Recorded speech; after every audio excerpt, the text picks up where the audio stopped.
जब तक उसमें फल परिपक्व नहीं होगा तब तक उसका तना कोमल रहेगा, और जब उसका फल परिपक्व हो जाएगा यानी पक जाएगा, काटने के लायक हो जाएगा।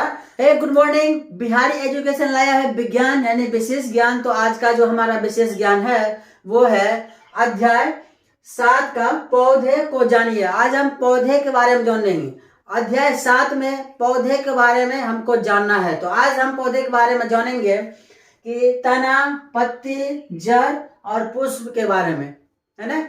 और मैं आपको एक बात बता दूं कि आपने साधारण अपने घर के आसपास बहुत सारे पौधे को देखे होंगे, है ना, जो हमारे बराबर है, जिसे झाड़ी कहते हैं, जो हमसे बहुत ज्यादा बड़ा और मोटा तना वाला, है ना, उसे वृक्ष कहते हैं। और बहुत सारे क्या होता है कि लत्ती होता है, जैसे परवल का लत्ती, है ना, तरबूज का लत्ती, खीरा का लत्ती, और भी बहुत सारे ऐसे पौधे हैं। वैसे तो हमें वृक्ष मदद कर ही रहा है, लेकिन जब हम उसकी सुरक्षा करेंगे तो वो हमें और भी सुरक्षा प्रदान करेगा, है ना। तो मैं आशीष आप लोगों को इस वीडियो के माध्यम से बताने वाला हूं कि आज का जो सब्जेक्ट है वो ही काफी ज्यादा इंटरेस्टिंग होने वाला है। और इस सब्जेक्ट में हम गहन अध्ययन करेंगे। 2 क्लास से लेकर 6 क्लास तक के उन बच्चों के लिए ये विज्ञान है जो इस पौधे के बारे में जान करके और भी विशेष जानकारी प्राप्त कर सकता है, ठीक है ना। तो अब हम बात कर लेते हैं कि हमारे साधारण जब हम घर से बाहर निकलते हैं तो पेड़ पौधे दिखते हैं ना। इसमें कुछ पौधे मोटे तने वाले होते हैं, लंबे तने वाले होते हैं, तो कुछ पौधे छोटे तने वाले होते हैं, है ना। तो कुछ पौधे साग पतवार का जैसे गाछ देख लेते हैं तो वो बहुत छोटे होते हैं। पौधे होते हैं 3 प्रकार के। कितने प्रकार के? 3 प्रकार के। और ये 3 प्रकार के पौधे में सबसे बड़े आ जाएंगे वृक्ष, और दूसरे में आ जाएंगे साग, जिसको झाड़ी कहते हैं, साग या झाड़ी, है ना, साग या झाड़ी। और तीसरा में कौन आ जाएगा? यह लत्ती वाला पौधा आएगा, लत्ती वाला पौधा, है ना, लत्ती वाला पौधा आएगा। और इसमें हमको क्या आ जाएगा? इसमें बहुत सारे आएगा। परवल का लत्ती आएगा, तरबूज का लत्ती आएगा, कदीमा का लत्ती आएगा, है ना। ये आपको लत्ती वाला पौधा हो गया, है ना। अब लत्ती वाला पौधा ऐसे नहीं होता है, जमीन पर होता है, या नहीं तो किसी तरह का वो क्या कहते हैं मचान बना करके उस पे देते हैं लत्ती लतरने के लिए। कद्दू ऐसे देखे होंगे साधारण भाषा में, कद्दू ऐसे लटकता है, ऐसे करके लटक रहा है ना। तो ये लत्ती वाला पौधा हो गया। या सरसों वाला पौधा का आप जानते हैं, इसमें भी लेकिन तना होता है। सरसों के पौधे आप देखिए तो जब इसका फल परिपक्व होने से पहले इसका जो तना होगा वो कोमल होगा, ठीक ना। इसका जो तना होगा क्या होगा? कोमल होगा। और जब यह इसका फल परिपक्व हो जाएगा तब क्या होगा कि इसका जो तना है वो मजबूत हो जाएगा। इसका तना क्या होगा? मजबूत हो जाएगा, ठीक है ना। हम आपका करते हैं केयर, तो फटाफट से करिए अपने दोस्तों के साथ शेयर अध्याय में पौधे के बारे में विशेष जानकारी, ठीक है ना। तो ये जो है सरसों का पौधा, जब आप झाड़ वाले छोटे पौधे देखते हैं, यदि 2-3 फीट का जो भी पौधा होगा, जब वह छोटा होगा तो उसका तना क्या होगा? जब तक उसमें फल परिपक्व नहीं होगा तब तक उसका तना कोमल रहेगा, और जब उसका फल परिपक्व हो जाएगा यानी पक जाएगा, काटने के लायक हो जाएगा, तब उसका तना और वह पौधा जो है मजबूत हो जाएगा। समझ गए? वो जो है तना मजबूत हो जाएगा, जिसके बाद इसमें से जो पत्ता है,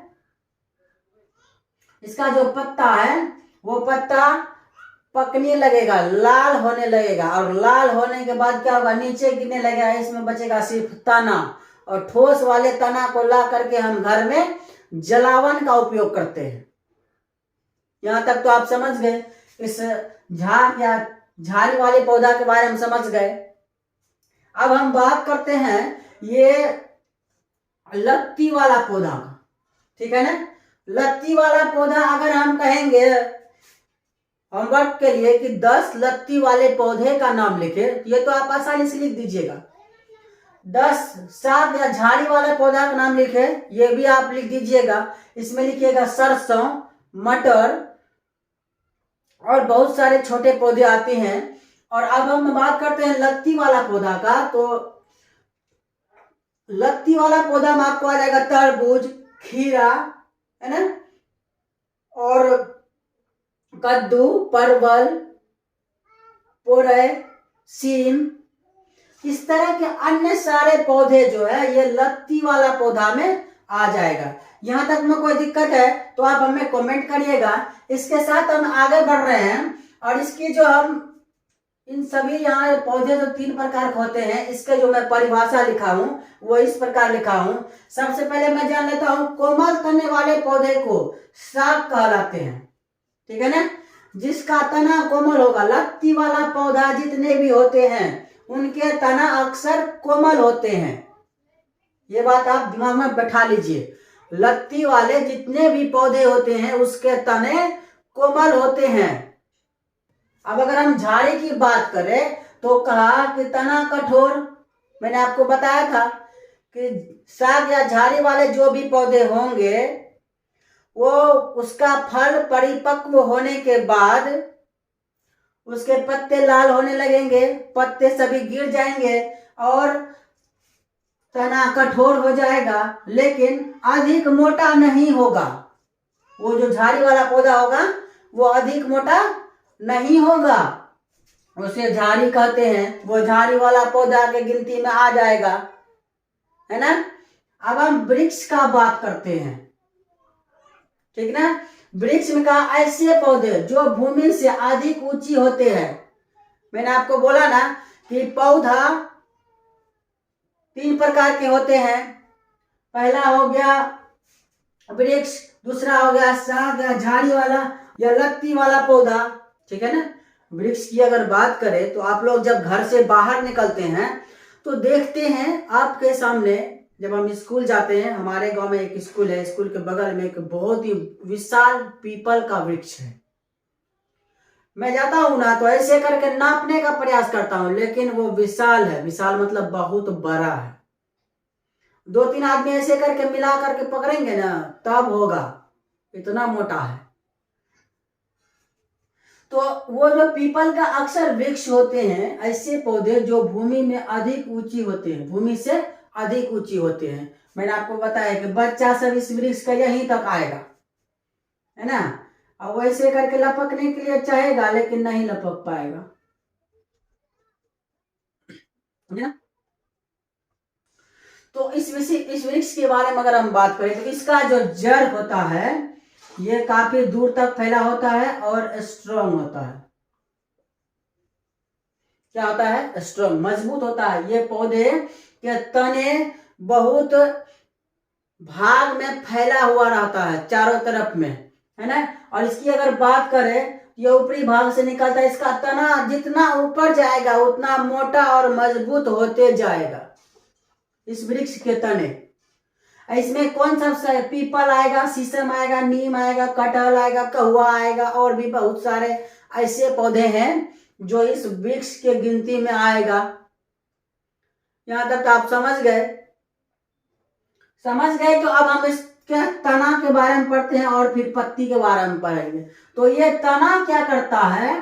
पौधे को भोजन बनाने के लिए सूर्य की प्रकाश, जमीन से खनिज लवण और वायुमंडल से कार्बन डाइऑक्साइड की आवश्यकता होती है, तब भोजन बनाने की प्रक्रिया वह शुरू करता है, तब भोजन बनाते हैं। और जिस दिन सूर्य नहीं उगेगा उस दिन वो अपने अंदर बनाए हुए खाना को उपयोग कर लेगा। यही 3 चीज की आवश्यकता होगी: सूर्य का प्रकाश, जमीन से खनिज लवण और इसके साथ ही आपको वायुमंडल से कार्बन डाइऑक्साइड। इन तीनों को मिलाने के बाद वो खाना बनाता है। तो अब हम जब तना के बारे में पढ़ते हैं तो तना क्या करता है? तना में छोटे छोटे छिद्र होते हैं।